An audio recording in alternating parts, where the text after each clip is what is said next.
وحبيبنا ومولانا محمدا عبده ورسوله الذي أرسل رسوله بالحق بشيرا ونذيرا وداعيا إلى الله بإذنه وسراجا منيرا أما بعد فقد قال الله تعالى في كلامه المجيد وبرهانه التوحيد أعوذ بالله من الشيطان الرجيم بسم الله الرحمن الرحيم منها خلقناكم وفيها نعيدكم ومنها نخرجكم تارة أخرى أو كما قال الله تعالى إن الله وملائكته يصلون على النبي يا أيها الذين آمنوا صلوا عليه وسلموا تسليما اللهم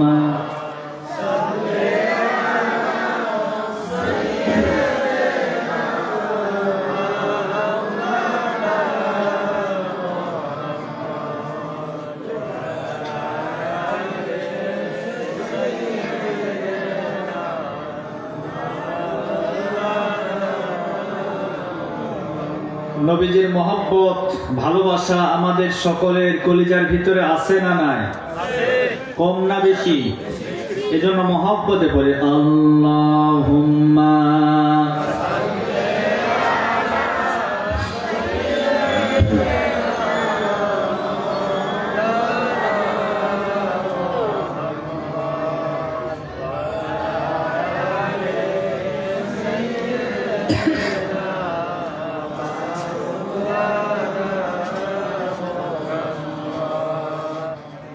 যে ফুল যুগ যুগান্তরে খুশবু ছড়ায় একাশি সে ফুল মরা একাশি সে ফুল মরা মনেরই কাবায়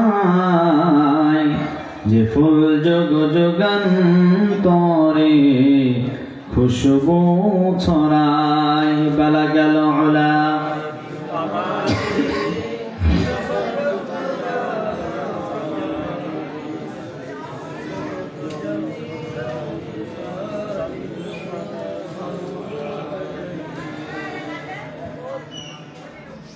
আলহামদুলিল্লাহ বাংলাদেশের ঐতিহ্যবাহী জেলা পঞ্চগড় বোদা থানার অন্তর্গত দক্ষিণ ভুল্লিপাড়া জামে মসজিদ ও যুব সমাজ কর্তৃক আয়োজিত আজকের এই পঞ্চম বার্ষিক তাফসীরুল কোরআন ওয়াজ মাহফিলের সম্মানিত সুযোগ্য অভিজ্ঞ সভাপতি আল্লাহ রাব্বুল আলামিন যিনাকে সভাপতির দায়িত্ব দিয়ে আজকের মাহফিলে কবুল করেছেন সেই মহান ব্যক্তির জন্য আমরা দোয়া করছি আল্লাহ পাক যেন হায়াতে তাইয়্যিবা সিহাতে কুল্লিয়া দান করেন। সকলে পড়ছি আল্লাহুম্মা আমিন। আলহাজ মোহাম্মদ শফিকুল আলম সহকারী প্রধান শিক্ষক অবসরপ্রাপ্ত নতুন হাট শফিউদ্দিন উচ্চ বিদ্যালয়, আমরা আরো একবার ওনার জন্য দোয়া করছি আল্লাহ পাক যেন জাতির খেদমত আরো বেশি করে করার তৌফিক ও সুযোগ আল্লাহ যেন দান করেন। সকলে পড়ছি আল্লাহুম্মা আমিন। আজকের মাহফিলের বিশেষ করে মাগরিবের পর থেকে নিয়ে পর্যন্ত যে সমস্ত ওলামায়ে কেরাম কথা বলেছেন ঠাকুরগাঁয়ের কৃতি সন্তান জোনাইদ আল হাবিব কথা বলেছেন। আমারই পূর্বে আপনাদেরকে কথা বলে একেবারে ধন্য করেছেন, যার কণ্ঠ শুধুমাত্র পঞ্চগড়ের মাটিতে নয়, সারা বাংলাদেশে যার কণ্ঠ ভেসে বেড়ায়, যিনি কোরআনের কথা বাংলাদেশের বিভিন্ন জেলায় প্রচার করে থাকেন। আমার একান্ত বন্ধুবর্গ, খুব কাছের মানুষ মাওলানা এম আবু সাইদ, আল্লাহ পাক ভাইয়ের জন্য দোয়া করছে হায়াতে তৈয়বা সিহাতে কুল্লিয়া সহ সারা পৃথিবীময় তার কণ্ঠকে যেন আরো বেশি করে প্রচার করা আল্লাহ সুযোগ যেন দান করেন। সকলে পড়ছে আল্লাহুম্মা আমিন। আরো একটু আওয়াজ দিয়ে পড়েন। আচ্ছা, রাত বেশি হওয়াতে আপনারা মনে হয় রাগ করেছেন, ক্লান্ত হয়ে গেছেন, একটু তাকবীর দেন, লিল্লাহি তাকবীর। সম্মানিত ভাইরা আমার, রাত যত গভীর হয় আল্লাহর তত রহমতের দরজা আরো উন্মুক্ত হয়। এই জন্য রাত যত গভীর হবে আল্লাহর নেক বান্দারা আল্লাহকে তত বেশি স্মরণ করবে। মনে করেন 1 বছর পরে, আজকে তো আমি আজকের এই মাহফিল দিয়ে 3 বছর আপনাদের এখানে, আলহামদুলিল্লাহ। এই 3টি বছর যাওয়া আসার মাঝে আমরা এমনও হয়েছে যারা আমাদের মাহফিল শুনেছে প্রথম বছরে, এবছর তারা নাই। এমনও হয়েছে গত বছর যারা ছিল এবছর তারা নাই। এমন হতে পারে আগামী বছর মাহফিল হবে, কিন্তু আমিও থাকতে পারবো না, আপনিও পারবেন না, এই গ্যারান্টি আমাদের আছে? কথা বলেন। এই জন্য আজকের মাহফিলটা মনে করেন আমাদের জীবনের শেষ মাহফিল। আগামী বছর ধরতে পারবো কিনা এই গ্যারান্টি নিয়ে আমরা এখানে কেউ বসি নাই। যদি সেটাই হয়ে থাকে তাহলে আমি মনে করব আখিরি মোনাজাত, শেষ মোনাজাত, আল্লাহর দরবারে আমরা হাত তুলে দোয়া করে আল্লাহর কাছ থেকে মাফ নিয়ে আজকের মাহফিল থেকে বিদায় নিয়ে যাব ইনশাআল্লাহ। পড়েন, যত রাত হয় কি কথা বলেন না কেন, থাকবেন তো ইনশাআল্লাহ? আচ্ছা, যাবেন কারা কারা হাত তোলেন তো দেখি।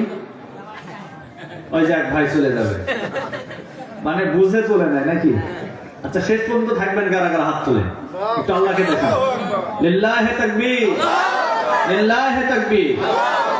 আমি শুনেছি আজকের মাহফিলে পুরুষের চাইতে মহিলারা দ্বিগুণ হয়েছে, এমনকি প্যান্ডেলে জায়গা হচ্ছে না। তা আমি বলি ওনাদের জায়গা হবে কোথায়? কারণ বর্তমান সমাজের ভিতরে সবচাইতে মা বোনেরা রাগ করিয়েন না, মন খারাপ করিয়েন না, যেহেতু আজকে পরিবর্তন হওয়ার জন্য আমরা বসেছি। এজন্য বলতেছি যে অধিকাংশ ক্ষেত্রে দেখা যায় সমাজে মারামারি, গন্ডগোল, এরপরে সংসারে অশান্তি, মা বাবা সন্তানের সাথে বিচ্ছেদ, এই সব কিছু নারী কেন্দ্রিক। কথা বললেন না? আপনাদের এলাকায় মনে হয় এরকম হয় না? এরকম হয়? তা আওয়াজ দিয়ে বলেন হয়। এজন্য মা বোনেরা বসেছেন, মা বোনদের সম্পর্কেও কিছু হেদায়েতি মূলক বক্তব্য দেওয়া দরকার। কি ঠিক আছে না? সব পিছনে আজকে আলহামদুলিল্লাহ আমরা জীবনকে পরিবর্তনের জন্য আজকে আমি কথা বলবো, আপনারাও শুনবেন।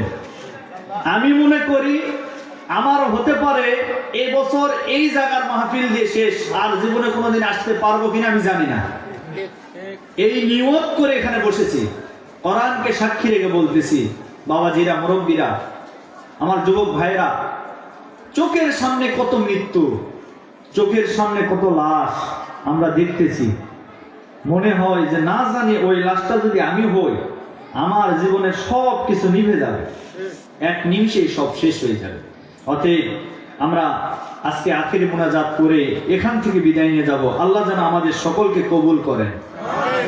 আরো জোরে বলেন আমিন। দলমত নির্বিশেষে আমরা মহান আল্লাহ পাকের দরবারে শুকরিয়া আদায় করি, যিনি আমাদেরকে আজকের মাহফিলে কবুল করেছেন।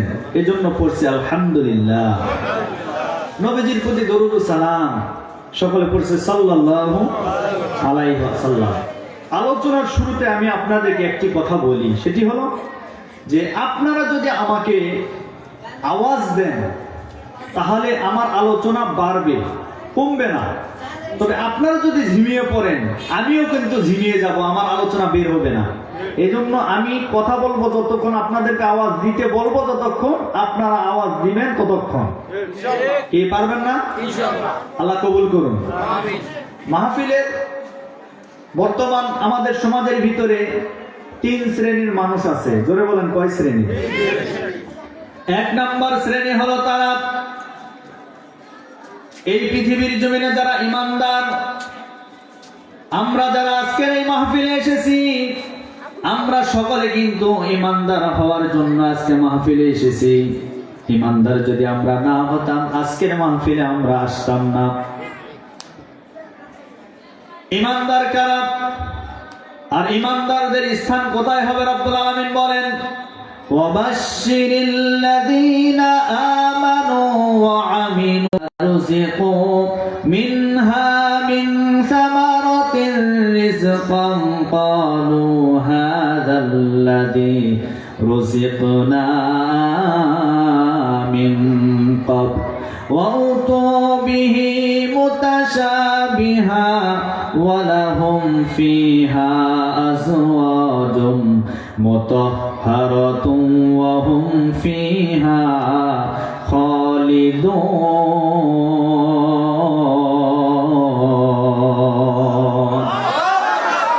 আল্লাহ রাব্বুল আলামিন বলেন, যারা আমি আল্লাহর প্রতি ঈমান আনয়ন করবে, আর 2 নম্বরে যারা সৎ কাজ করবে, ভালো ভালো কাজ করবে এই সমাজের ভিতরে, এই সমস্ত মানুষরাই হচ্ছে ঈমানদার। আমরা আল্লাহকে প্রশ্ন করলাম, রব্বুল আলামিন তাহলে ঈমানদারদের জন্য আপনি কোন জায়গা নির্ধারণ করে রেখেছেন? আল্লাহ রাব্বুল আলামিন বললেন, ওয়া আমিলুস সালিহাত, যারা ভালো ভালো কাজ করবে তাদের জন্য আমি রব্বুল আলামিন উত্তম একটি জায়গা নির্ধারণ করে রেখেছি। সেই জায়গাটির নাম হচ্ছে আমার তৈরি করা বানানো জান্নাত। তার মানে বোঝা গেল ঈমান আনবে যারা, আল্লাহর জান্নাতে যাবে তারা। আমার ভাইরা, এটা হলো 1 নম্বর শ্রেণী। ঈমান আনয়ন করবে যারা, আল্লাহর জান্নাতে যাবে তারা। 2 নম্বরে আমাদের সমাজের ভিতরে কাফির বসবাস করে, যারা আল্লাহকে বিশ্বাস করে না, যারা রাসূলকে মানে না, যারা আখিরাতকে মানে না, যারা কবরকে বিশ্বাস করে না, হাসর নাসর বিশ্বাস করে না, এই সমস্ত মানুষগুলিকে বলা হয় কাফির। আর এই কাফিররা কোথায় যাবে? আল্লাহ রাব্বুল আলামিন সেটাও বলেন, এই সমস্ত মানুষেরা সরাসরি আমার জাহান্নামের ভিতরে চলে যাবে। এই মানুষেরা জাহান্নামে চলে যাবে। আর 3 নম্বরে আমাদের সমাজের ভিতরে মুমিন না, কাফির না, আরেকটা শ্রেণী আছে, তাদের নাম হচ্ছে মুনাফিক। তাদের নাম কি? এখন মুনাফিক এই সমাজের ভিতরে যারা হবে তারা কোথায় যাবে? আল্লাহ রাব্বুল আলামিন বলেন, তারাও জাহান্নামে যাবে। কিন্তু কাফের হয়ে মারা গেলে জাহান্নামে যাওয়ার একটা স্তর আছে। কেউ যদি পৃথিবীতে কাফের হয়ে মারা যায়, সে জাহান্নামে যাবে, জাহান্নামের একটা স্তরে থাকবে। আর যারা মুনাফিকের রোগ নিয়ে মারা যাবে, এদের কোনো স্তর নাই, এরা নিম্ন স্তরে অবস্থান করবে। রব্বুল আলামিন বলেন, ইন্নাল মুনাফিকিনা ফিদ দারকিল আসফালি মিনান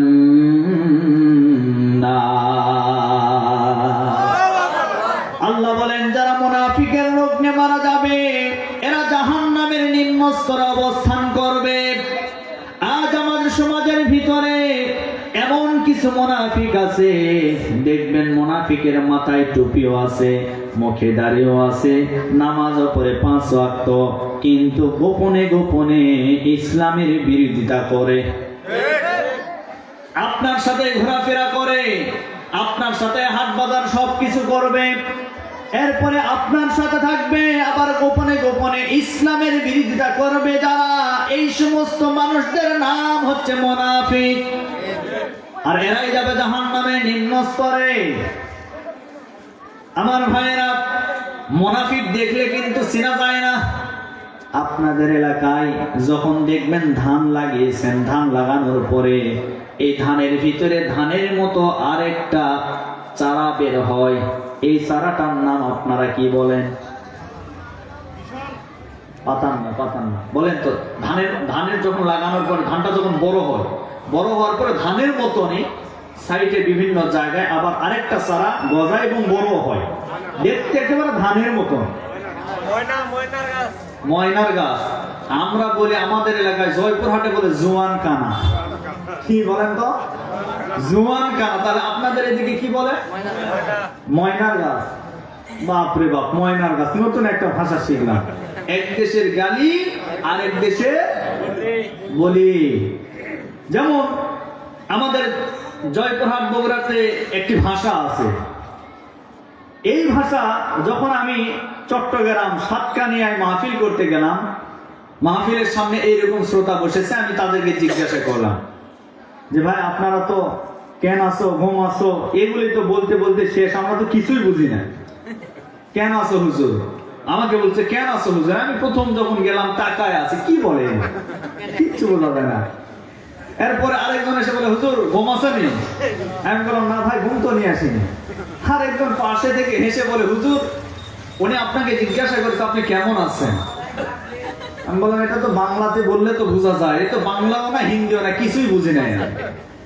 এক দেশের গালি আরেক দেশে বলি। যখন বায়নে উঠলাম, ওঠার পরে জিজ্ঞাসা করলাম যে ভাই আপনারা তো যা বলেন আপনাদের ভাষা বুঝি না, কিন্তু আমাদের এলাকার একটি ভাষা আছে, আমি এখন আপনাদেরকে বলবো, একটু উত্তর দেন তো দেখি।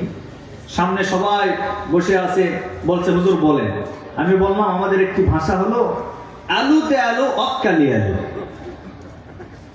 এখন এটার অর্থ কি? এটার অর্থ হচ্ছে যে তুমি আসলে আরেকজনকে সাথে নিয়ে আসলে কেন? কি আপনারা বুঝেন না? ওই দেশের লোকেরা, ওদেরকে যখন বললাম যে ভাই অর্থ বলেন, ওরা বলে হুজুর আমরা জানি হুজুর, এটা আমরা পারবো, বলেন। তখন তারা বলল যে আপনার জয়পুরহাট বগুড়াতে আলু বেশি হয়, এই জন্য আলুর কিছু একটা হবে। আচ্ছা বলেন তো আলুর কিছু? এটার অর্থ হলো তুমি আসলে আরেকজনকে সাথে করে নিয়ে আসলে কেন? এই জন্য এক দেশের গালি আরেক দেশে বলি। আমরা বললাম জোয়ান কানা, আপনারা বললেন ময়নার মা না ময়নার বাপ নাকি? আচ্ছা ময়নার মা ময়নার বাপ বলে আমাদের এলাকায় আমরা বুঝি কোনো বাচ্চার মা, কোনো বাচ্চার বাবা। তো যাই হোক, এই জোয়ান কানা এইটা দেখবেন ধানের সঙ্গে কিন্তু বড় হয়। যখন কামলারা ঘাস নিড়ানোর জন্য, ঘাস তোলার জন্য যখন জমিতে চলে যায়, আমরাও ছোটবেলায় বাবার সঙ্গে যখন জমিতে ঘাস নিড়ানোর জন্য গিয়েছিলাম, আমরা ছোট্ট মানুষ, ওই জিনিসটা দেখার পরে মনে হয়েছে এটা মনে হয় ধান, কিন্তু ধানের মতো দেখলে কি হবে? ওইটা তো আসলে ধান নয়, ওইটার নাম জোয়ান কানা। আমার ভাইয়েরা, ধানের মতো দেখলে কি হবে? ওইটা যদি ধান না হয়, আপনি লক্ষ্য করে দেখবেন ওইটা জমিতে রাখার কারণে আপনার আসল ধানকেও কিন্তু চেনা যায় না। আর আমার সমাজের ভিতরে এমন কিছু দাড়ি টুপিওয়ালা মুনাফিক বের হয়েছে, যাদের কারণে আসল মুমিনদেরকেও এখন আর চেনা যায় না। এদের কাছ থেকে সাবধান হয়ে থাকবে। মুনাফিকরা কিন্তু সিজনাল নামাজি হয়। এরা দেখবেন সিজন টাইমে নামাজ ধরে, যখন রমজান মাস আসে বাপ রে বাপ, মাথায় টুপি, পরনে জুব্বা, এরপরে কাদের উপরে যায় নামাজ, মনে হয় আল্লাহর জিবরাইলের খালাতো ভাই জান্নাত থেকে পালিয়ে এসেছে। আপনাদের এলাকায় এইরকম আছে না নাই? আচ্ছা আছে। বাপরে বাপ, রমজান মাসে ও সারা বছর খবর নাই, রমজান মাসে সামনের কাতারের মুসল্লি। ওই মুনাফিকদের কারণে 5 ওয়াক্ত নামাজিরাও সিরিয়াল পায় না সামনের কাতার। এদের থেকে সাবধান থাকবেন, এরাই সিজনাল নামাজি। এরপর আরেকটা নামাজি আছে, এরাও মুনাফিক। যখন নির্বাচনের সময় আসে, যখন ভোটের সময় আসে, তারা দেখবেন নির্বাচনের সময় জনগণের আবেগকে ব্যবহার করে তারা দেখবেন মাথায় টুপি পরে, পরনে জুব্বা পাঞ্জাবি পরে, পড়ার পরে 5 ওয়াক্ত নামাজ আদায় করে সামান্য একটা মানুষের ভোট নেওয়ার জন্য। এমনকি এমন নেতা বাংলাদেশে আমরা দেখেছি, এক আসরের নামাজ 4 বার করে তারা আদায় করে। কথা বলেন, কথা বলেন। চামচা একদিন প্রশ্ন করেছে, নেতাজি আপনি তো আসরের নামাজ 4 বার করে আদায় করলেন, বলে ভোটের আগে হোক অসুবিধা নাই। সম্মানিত ভাইয়েরা আমার, এই সমস্ত নেতারা যারা ধর্মের নামে ধর্ম ব্যবসা নিয়ে আর সমাজের ভিতরে যারা আমাদের সামনে হাজির হয়ে যাবে, আমরা আজকের মাহফিল থেকে বলতে চাই আগামী নির্বাচনে আমরা তাদেরকে উচিত জবাব দিয়ে দিব। তারা আমাদেরকে বলে আমরা ধর্ম ব্যবসায়ী, আমরা বলি আমরা ধর্ম ব্যবসায়ী না।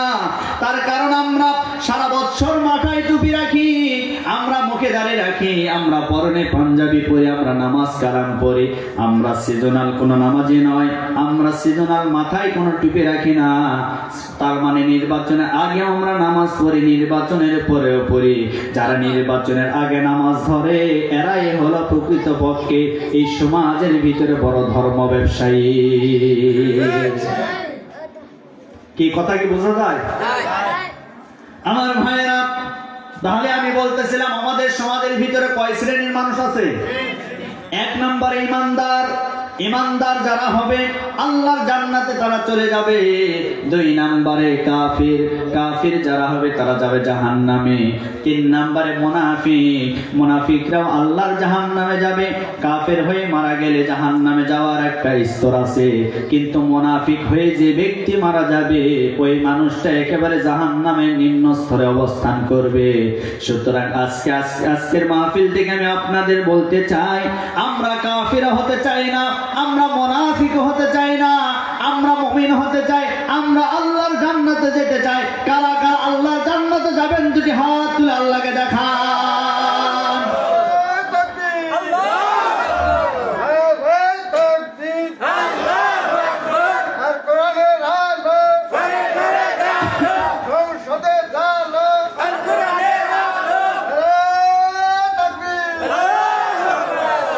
সম্মানিত ভাই আমার, আপনারা যদি সুযোগ দেন আমি আলোচনা শুরু করব।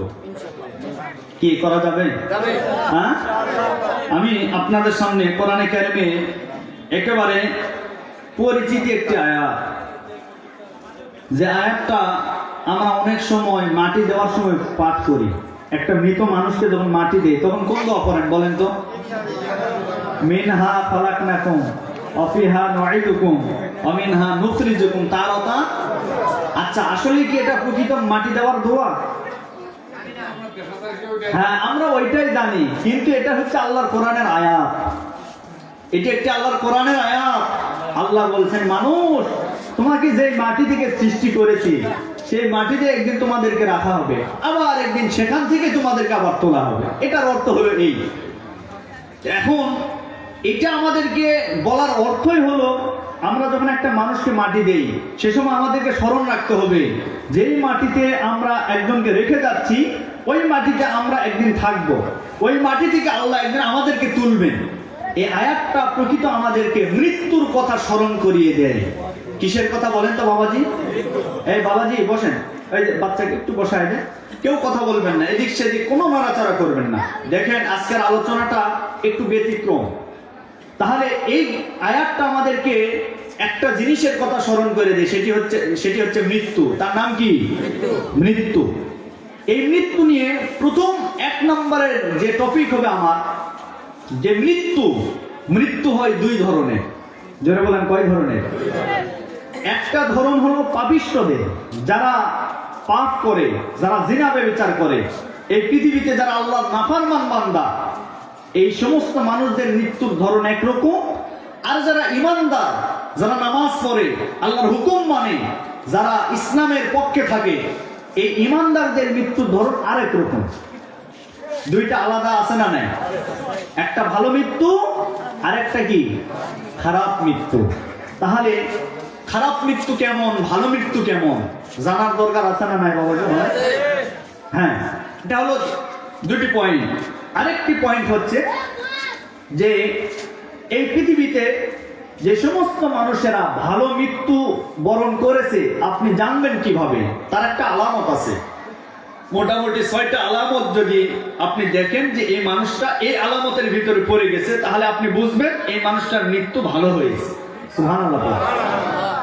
এরপরে পরে মৃত্যুর আগে আপনি কোন কোন আমল করলে আপনার মৃত্যুটা ভালো হবে, কোন আমল করলে আপনার মৃত্যু ভালো হবে, সে আমলগুলিও আমি আপনাদেরকে বলবো ইনশাআল্লাহ।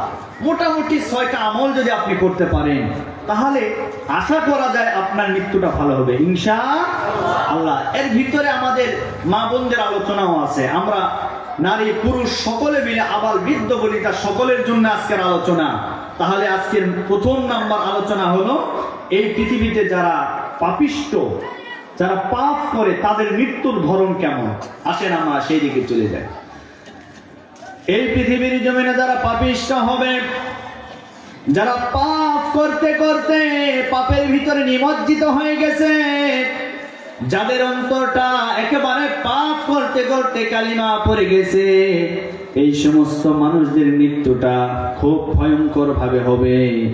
এই পৃথিবীর জমিনে যারা আল্লাহর নাফরমান বান্দা, যারা নামাজ আদায় করে না, যারা রমজান মাসে রোজা রাখে না, যারা আল্লাহর হুকুম মানে না, যারা গরিব অসহায় দরিদ্রদেরকে খেতে দেয় না, এই সমস্ত মানুষদের মৃত্যুটা ভয়ঙ্কর রূপ ধারণ করবে।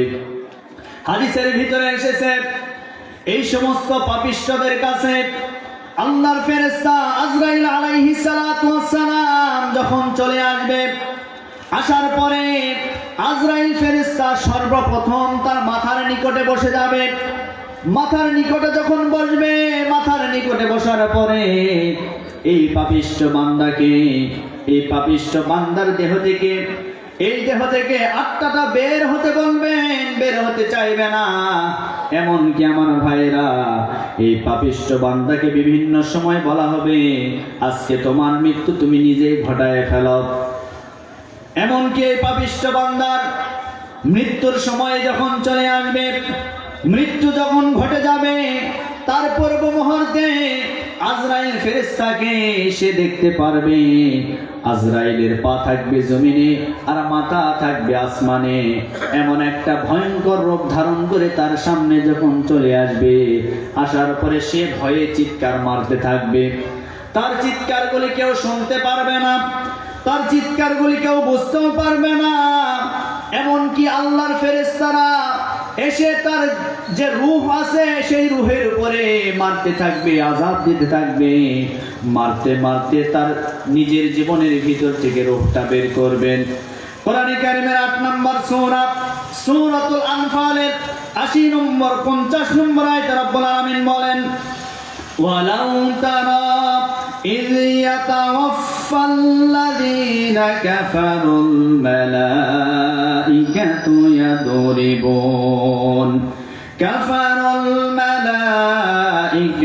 يضربون وجوههم وأدبارهم وذوقوا عذاب الحريق।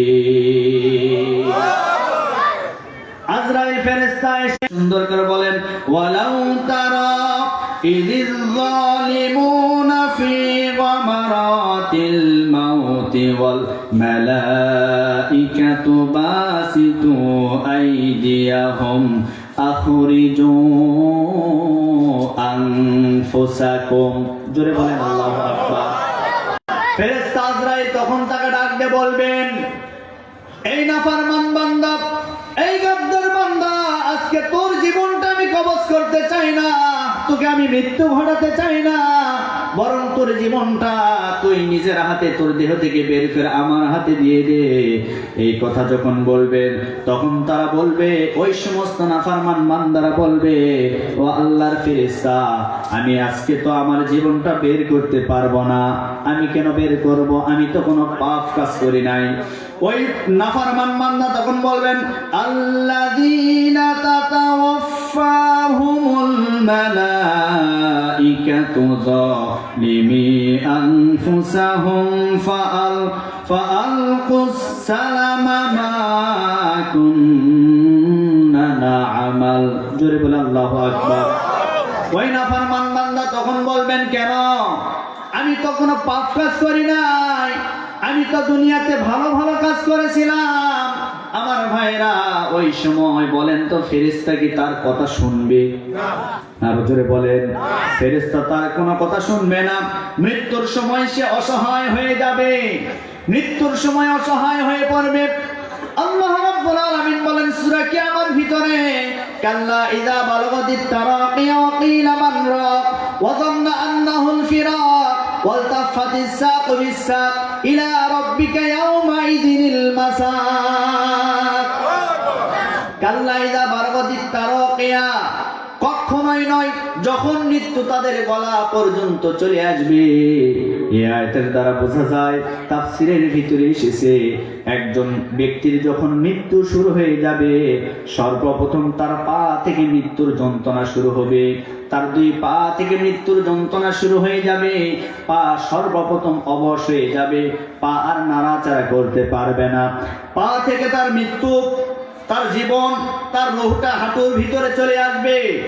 হাঁটুর ভিতরে আসার পরে পাপিষ্ঠ নাফরমান বান্দার দেহ থেকে মৃত্যু, ওই রূহটা বের হতে চাইবে না।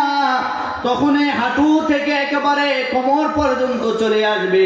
নাফরমান বান্দার রূহটা কোমর পর্যন্ত চলে আসবে। কোমরে যখন চলে আসবে, কোমর থেকেও বের হতে চাইবে না। আজরাইল ফেরেশতা যখন কোমরে হাত মারবে, কোমর থেকে চলে যাবে বুকে।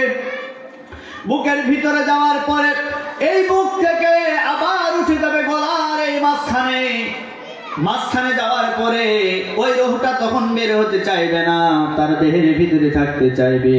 কিন্তু আজরাইল ফেরেশতা তো আল্লাহর অর্ডার নিয়ে এসেছে, আল্লাহ তো অর্ডার করেছে তার মৃত্যু ঘটায় দিতে হবে। আমার ভাইয়েরা, রূহ তো কথা শুনবে না, কিন্তু আজরাইল তার দেহ থেকে জোর করে রূহটা বের করে নিয়ে যাবেন। এজন্য আল্লাহ বলেন, কাল্লা ইযা বালাগাতিত তারাকিয়া ওয়া কিলা মান রাক, তার কণ্ঠে নালীতে যখন মৃত্যুটা চলে আসবে, ওয়াকিলা মান রাক, তাকে বলা হবে আজকে তোকে কে রক্ষা করবে, আজকে তোকে কে বাঁচাবে, আজকে তোকে বাঁচানোর মতো কেউ নাই। ওয়াযান্না আন্নাহুল ফিরাক, সে বুঝতে পারবে আজকে আমার জীবনের শেষ দিন, আজকে আমি মারা যাব। ওয়াল তাফাতিস সাকু বিস-সাক, যখন সে বুঝতে পারবে আমার মৃত্যুর সময় হয়ে গেছে, আমি পৃথিবী থেকে মারা যাব, আমার এখন এই মুহূর্তে মারা যাওয়ার সময় চলে এসেছে, তখন সে করবে কি, আস্তে করে দুই পায়ের গোছা সে সোজা করে দিবে। আল্লাহ বলেন, ওয়াল তাফাতিস সাকু বিস-সাক, দুই পায়ের যে গোছা আছে এই গোছাগুলি, আঙ্গুলিগুলি সোজা করে দিবেন। তার মানে মৃত্যুর জন্য সে প্রস্তুতি গ্রহণ করবে। আমার ভাইরা, এমন একটা দিন আমাদের সকলের জন্য আছে না নাই? আরো জোরে বলেন, আছে না নাই? এইবার আজরাইল ফেরেশতা তার কাছে যখন চলে আসবে, আসার পরে এই গলা থেকে একেবারে মাথার ভিতর দিয়ে হাত মেরে তার কাছ থেকে যখন রূহটা বের করে নিবেন, ওই ব্যক্তি তখন মৃত্যুর যন্ত্রণা সহ্য করতে পারবে না। আল্লাহর নবী বলেন, একটা জীবন্ত ছাগলকে তার শরীর থেকে চামড়াগুলি ছিলে টেনে হিসড়ে যেভাবে বের করলে ওই ছাগলটা যেমন কষ্ট পায়, একটা পাপিষ্ঠ বান্দা, একটা নাফরমান বান্দা, তার দেহ থেকে যখন রূহটা বের করা হয় তার চাইতেও বেশি কষ্ট পায়, তার চাইতেও সে বেশি কষ্ট পায়। এজন্য আল্লাহ নবী বলেন, ও পৃথিবীবাসীরা, তোমরা নামাজের পর আল্লাহর কাছে দোয়া করো, আল্লাহুম্মা ইন্নী আউযু বিকা মিনাল আযাবিল কবর, হে আল্লাহ, কবরের আযাব থেকে আমাকে মাফ করো, কবরের আযাব থেকে আমাকে বাঁচায় দাও।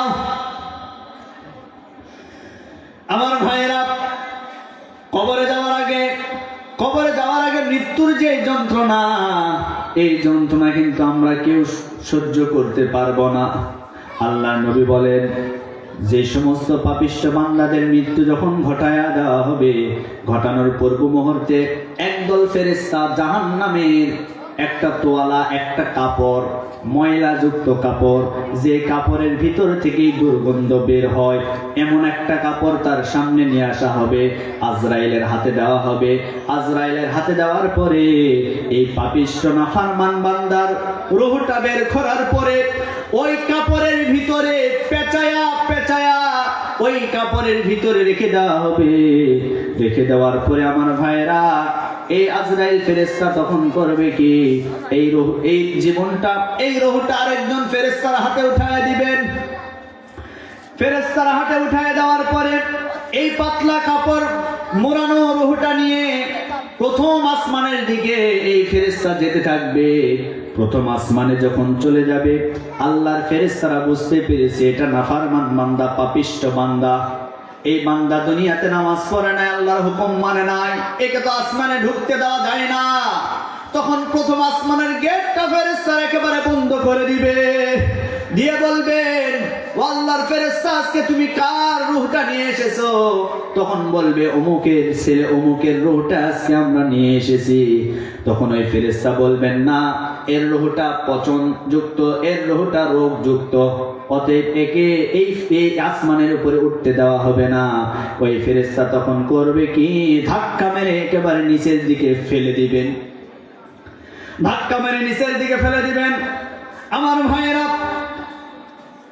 ধাক্কা মেরে যখন নিচের দিকে ফেলে দিবেন, দেওয়ার পরে আল্লাহর ফেরেশতা এই পাপিষ্ঠ ব্যক্তির রূহটা নিয়ে গিয়ে মাটির নিচে একটা জায়গা আছে, তার নাম হলো সিজ্জিন। এই সিজ্জিন নামক জায়গার ভিতরে তাকে রেখে দেওয়া হবে। সিজ্জিন নামক জায়গার ভিতরে যারা থাকবে তারা শুধুমাত্র কষ্টে থাকবে, আযাবের ভিতরে থাকবে। আর এই পৃথিবীর জমিনে যারা ভালো ভালো কাজ করবে, যারা নেক আমল করবে, ওই সমস্ত মানুষগুলির রূহটা রব্বুল আলামিন ইল্লিন নামক জায়গায় রেখে দিবেন। ইল্লিন হচ্ছে ভালো জায়গা, আর সিজ্জিন হচ্ছে খারাপ জায়গা। সিজ্জিনটা হচ্ছে মাটির নিচে, আর ইল্লিন হচ্ছে আসমানের উপরে। সুবহানাল্লাহ পড়েন। এই পাপিষ্ঠ বান্দার মৃত্যু ঘটায় ফেলবেন। এই পাপিষ্ঠ বান্দা ওই যে সিজ্জিন নামক জায়গায় যখন রেখে দেওয়ার পরে সেই জায়গা থেকে তার আযাব আর গজব শুরু হতে লাগলো। আযাব গজব এক পর্যায়ে এমন ভাবে শুরু হতে লাগলো,